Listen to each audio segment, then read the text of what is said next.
নমস্কার বন্ধুরা, জ্যোতি সিম্পল কিচেনে সবাইকে স্বাগতম। আশা করি তোমরা সবাই খুব ভালো আছো আর আমিও ভালো আছি। আর বড়দের প্রণাম আর ছোটদের ভালোবাসা জানিয়ে আমি আমার রেসিপি এখন থেকেই শুরু করছি। তো এখন রেসিপিটা দেখো শুরু করব না, তো এখন হচ্ছে স্টার্ট করব পেঁয়াজ কাটা দিয়ে। তো পেঁয়াজ আর এখানে লঙ্কা দেখো নিয়ে নিয়েছি, আর এখানে দেখো আমার কাছে টমেটো আছে। তো এগুলো সুন্দর করে আগে ভালো করে কেটে নিই, তারপরে তোমাদেরকে দেখাচ্ছি আজকে কি রান্না হবে, সেটা তোমাদের সাথে শেয়ার করছি। তো টমেটোগুলো দেখো স্লাইস করে কাটা আছে, তো স্লাইস করে কাটলে হবে না, আজকে আমি একদম চপিং করে একটা অন্যরকম রেসিপি তোমাদের সাথে শেয়ার করব। তো তোমরা ভিডিওটা দেখতে থাকো, ভিডিওটা স্কিপ করো না। পেঁয়াজগুলো আগে ভালো করে সুন্দর করে আমি চপিং করে নিচ্ছি। আজকে একদম অন্যরকম একটা রেসিপি দেখো আমি বানিয়ে দেখাবো তোমাদেরকে, খুবই ভালো লাগবে, দারুণ কম্বিনেশনের একটা রেসিপি। দেখো পেঁয়াজ আমি এভাবে চপিং করে নিচ্ছি। পেঁয়াজ তো চপিং সবাই করতে পারো, তো স্লাইস করা পেঁয়াজগুলোকে চপিং করে নেব। খুব বেশি চপিং করার দরকার নেই, একবার করে এরকম ভাবে দেখো আমি দেখিয়ে দিচ্ছি তোমাদেরকে, এইভাবে চপিং করে নেব। আর তার সাথে লঙ্কা যেভাবে এমনি টুকরো টুকরো করে কাটা হয়, তো লঙ্কা কেটে নেব। আর দেখো আমি টমেটো নিচ্ছি। এই যে টমেটোটা আমি পুরো টমেটোটা নেব না, এই টমেটোটা থাকবে অন্য তরকারিতে কাজে লাগবে। আর এখানে আমি হাফ টমেটো নিচ্ছি, হাফ টমেটো, কারণ আমি যে রেসিপিটা করব বেশি তো আমার রেসিপি হবে না, তো তাই জন্য আমি দেখো এই যে টমেটোটা হাফটা এইভাবে নিলাম। আর সমস্ত পেঁয়াজটা ভালো করে আমি চপিং করে নিচ্ছি।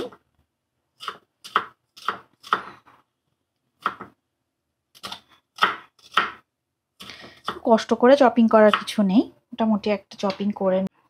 তো দেখো আমার পেঁয়াজ আর টমেটো কাঁচা লঙ্কা এইভাবে সমস্তটাই রেডি হয়ে গেছে। আর এদিকে দেখো আমি কড়াটা দেখো আমি বসিয়ে রেখে দিয়েছি। আর তার সাথে আমি গ্যাসের ফ্লেমটা অবশ্য অন করিনি এখনো, এই সবে আমি অন করলাম। তো কড়াটা একদম ধুয়ে পরিষ্কার করে ধুয়ে রাখা কড়া। আর এইদিকে আমি তোমাদেরকে দেখাচ্ছি আজকে কি রেসিপি হবে। তো দেখো আমি পার্শে মাছ নিয়ে নিয়েছি। আমি এরকম ছোট ছোট সাইজের, দেখো এক হাত এক চিকোতের মতন এই সাইজের আমি দেখো 3টে পার্শে মাছ নিয়ে রান্না করছি। তোমাদের মনে হলে বেশি বা কম পার্শে মাছ নিয়ে রান্নাটা করতে পারো। এই রান্নাটা শুধু পার্শে মাছ দিয়ে না, এটা বাটা মাছ দিয়ে খেতেও দারুণ লাগে। তো নুন আর হলুদ আমি মাখিয়ে নেব। আর তার আগে আমি দেখো যে কড়ার মধ্যে তেল দিয়ে দেবো, সর্ষের তেল আমি দিয়ে দেবো, মাছ ভাজার মতো পরিমাণ মতো সর্ষের তেল দিয়ে দেবো। আর মাছের মধ্যে আমি নুন আর হলুদ গুঁড়ো মাখিয়ে নিচ্ছি। অবশ্যই তোমাদের সাথে শেয়ার করব তো মাছে নুন হলুদ মাখানোটা। পরিমাণ মতো আমি নুন আর হলুদ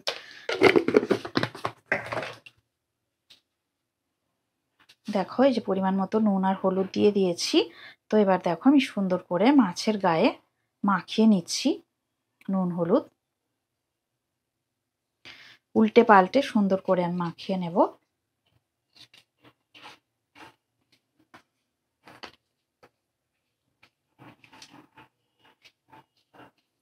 তো দেখো এইভাবে সুন্দর করে মাছগুলোতে মাখানো হয়ে গেছে। ততক্ষণে দেখো তেলটা বেশ ভালোই গরম হয়ে গেছে। তো তোমরা দেখো ভিডিওটা আমার রেসিপিগুলো দেখতে থাকো, স্কিপ করো না, রেসিপিটা দেখতে থাকো। সুন্দর আজকে একটা রেসিপি আমি তোমাদের সাথে শেয়ার করব। তো প্রথম ভেবেছিলাম করব না রেসিপি শেয়ার, তারপর দেখছি যে না বেশ ভালোই খেতে লাগে, একবার বানিয়েও আমি দেখেছিলাম। তো দেখো কথা বলতে বলতে তেলটা বেশ ভালো গরম হয়ে গেছে। তো মাছগুলোকে এবার আমি দিয়ে দেব। তো দেখো নুন হলুদ মাখানো মাছগুলো আমি কড়ার মধ্যে দিয়ে দিলাম। এই 3 পিস মাছ আজকে আমি রান্না করব। একদম মিডিয়াম ফ্লেমে রেখে দিয়ে মাছগুলোকে ভাজছি।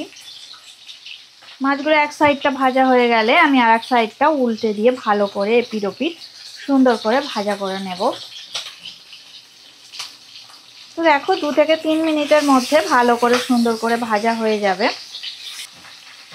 মাছ বেশি ভালো কড়া করে একদম ভাজা খাওয়ার কোনো দরকার নেই, কারণ বেশি কড়া মাছ ভাজলে মাছ কেমন শক্ত শক্ত হয়ে যায়, রান্নাটা ভালো হয় না। তো আমি ওই জন্যে বেশি কড়া ভাজা মাছ পছন্দ করি না আমরা। তো ওই জন্য আমি দেখো হালকা করে ভাজা করে নিচ্ছি। তো এক সাইডটা হয়ে গেছে, আর এক সাইড ভালো করে ভাজা করে নেব। তো যাদের মনে হবে আর একটু কড়া করে ভাজা মাছ যারা পছন্দ করো, তারা অবশ্যই মাছগুলোকে অনেকটা বেশি কড়া করে ভেজেও রান্নাটা করতে পারো, তাতে কোনো অসুবিধার কিছুই হবে না। তো দেখো এক সাইডের মাছটা ভাজা হয়ে গেল, আর এক সাইডটা আমি ভালো করে ভাজা ভাজা করে নেব। তো 2 মিনিটের মধ্যেই ভালো করে ভাজা হয়ে যাবে। তো খুব লাল তো আমি করছি না, মাছগুলো হালকা করে একটু ভাজা করে নিচ্ছি। পার্শে মাছ ছাড়াও অন্য মাছ দিয়ে ওই রেসিপি করা যেতে পারে, খুবই ভালো লাগবে। তো মাছ ভাজা হচ্ছে, সেই সময় দেখিয়ে দিই আমি তোমাদেরকে যে আমি কী দিয়ে রেসিপিটা বানাচ্ছি। তো এই দেখো এখানটায় কি আছে দেখো, এটা আছে হচ্ছে সাদা তিল 1 চামচ নিয়েছি আমি, আর পোস্ত 2 চামচ। তো সাদা তিল আর পোস্ত বাটা দিয়ে আমি আজকে সুন্দর করে পার্শে মাছের রান্নাটা করব। তো দেখতে থাকো, আশা করি ভালো লাগবে তোমাদের। তো মাছ ভালো করে ভাজা করা হয়ে গেছে, এইবারে আমি একটা একটা করে মাছ দেখো তেল থেকে আমি তুলে নেব।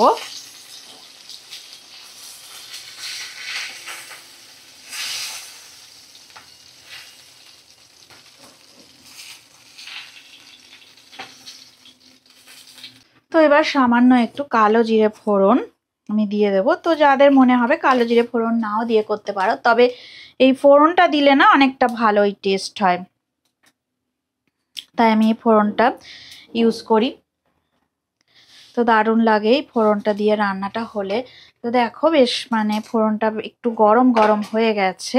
তো এইবারে আমি দেখো সমস্ত পেঁয়াজ, টমেটো আর কাঁচা লঙ্কা এগুলো আমি দেখো দিয়ে দিচ্ছি।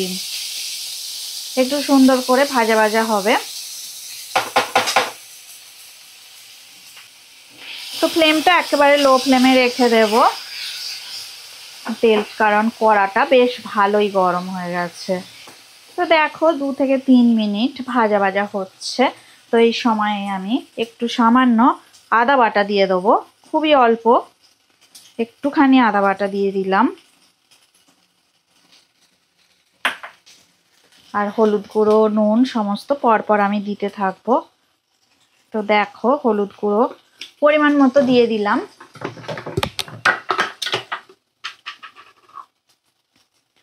আর সামান্য পরিমাণে একটুখানি নুন দিয়ে দিলাম,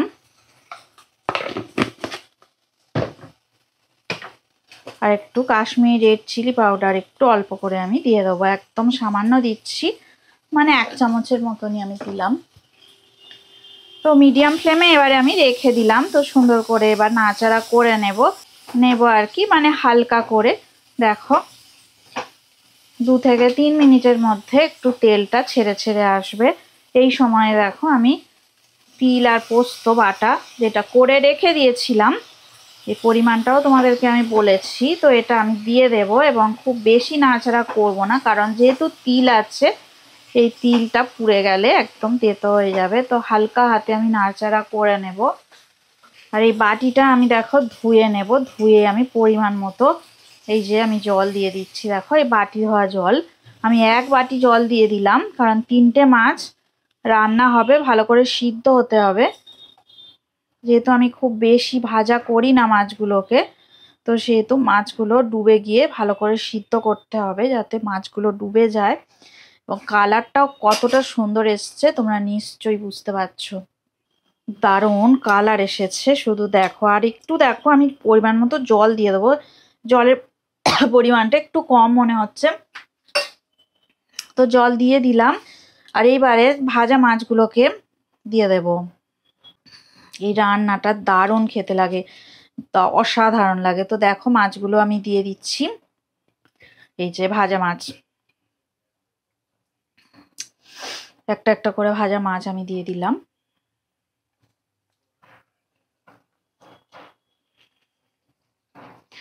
এবার দেখো এক সাইডটা আমি ঠিক 3 মিনিট ফুটিয়ে নেব। এক সাইডটা 3 মিনিট ফোটানো হয়ে গেলে তারপর আমি আর এক সাইডটা 2 থেকে 3 মিনিট ফুটিয়ে গ্যাসের ফ্লেমটা তবেই আমি অফ করে দেবো। তো দেখো এখন আমি ঢাকা দিয়ে মাছগুলোকে হতে দিচ্ছি, একটু রান্নাটা হতে থাক।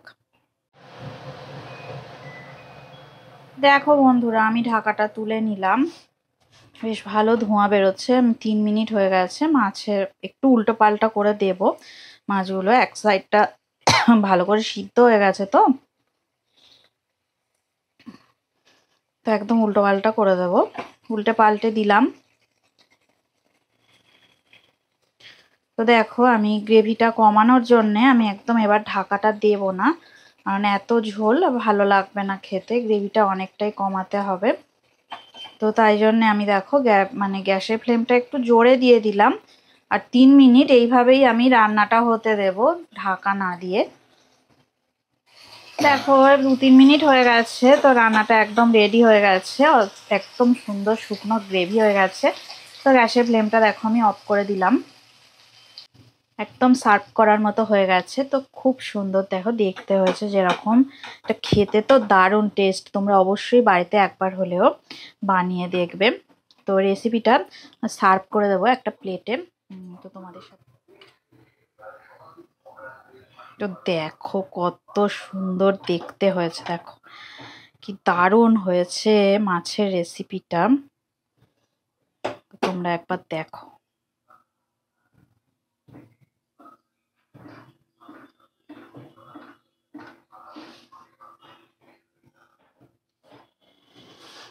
তো তোমরা এইভাবে বাড়িতে অবশ্যই বানাবে। তো দেখো আমি একটু মানে গার্নিশিং করে দিচ্ছি। তো গার্নিশ করলে দারুণ দেখতেও লাগে আর খুবই ভালো লাগে। মানে দেখতে সুন্দর হলে তবেই তো মানুষ খাবে বলো। তো রেসিপিটা যদি ভালো লেগে থাকে অবশ্যই লাইক দেবে, শেয়ার করবে আর কমেন্ট করে আমাকে জানাবে তোমাদের কেমন লাগলো।